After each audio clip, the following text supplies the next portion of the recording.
Sulla strada Feltrina, a Musano di Trevignano, sorge il centro equestre Il Casale, una vasta area di 45.000 metri quadri interamente dedicata al meraviglioso mondo dei cavalli. Il lungo viale d'ingresso tra il campo cross e il paddock porta alla storica casa padronale esistente dal 1848 e che oggi, dopo un sapiente restauro, è diventata l'accogliente clubhouse. Il bar con la terrazza coperta e riscaldata, i gazebo permanenti dove intrattenersi mentre i figli sono a lezione, il piano superiore dove i ragazzi hanno anche la possibilità di fare i compiti e studiare. Tutto è pensato per avere il migliore dei comfort.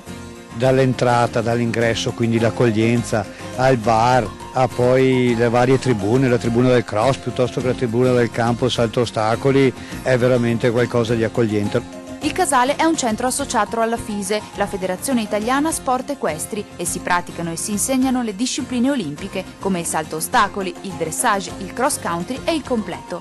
Per chi invece desidera avvicinarsi al meraviglioso mondo dei cavalli in tutta sicurezza e con un approccio sereno, il centro offre anche lezioni con cavalli a partire dai 4 anni, i Pony Games, per iniziare a prendere confidenza con l'animale ed instaurare con lui un rapporto di fiducia. La struttura e la scuola federale sono una vera eccellenza sul territorio. Per il centro equestre Il Casale, aiutare chi è meno fortunato è un impegno. Ecco perché, in collaborazione con l'AREP di Villorba, si svolge il servizio di ipoterapia. Si tratta di un percorso che utilizza l'equitazione terapeutica come trattamento di patologie comportamentali e di origine organica. Grande ruolo dunque quello della riabilitazione equestre. Al centro Il Casale grande attenzione è naturalmente data al cavallo e al suo benessere, ecco perché il servizio di mascalcia, completo ed esclusivo, seguito da un veterinario interno che valuta in modo attento e professionale l'operazione di ferratura.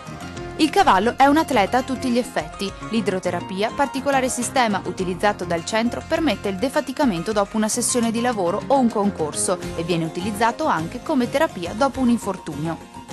Anche l'alimentazione del cavallo ricopre un ruolo fondamentale. In collaborazione con Italfiocchi viene elaborata una dieta individuale per ogni cavallo che tiene conto della razza, dell'età e del tipo di lavoro svolto. Per gli animali poi che soffrono di problemi respiratori e di allergie, la soluzione è un fieno di qualità che viene bagnato per garantire l'assenza di polvere. Una gestione accurata del cavallo sportivo avviene anche attraverso la prevenzione degli infortuni grazie alla manipolazione osteopatica. Tutto viene curato nei minimi dettagli. La filosofia del centro Il Casale è equitazione per tutti.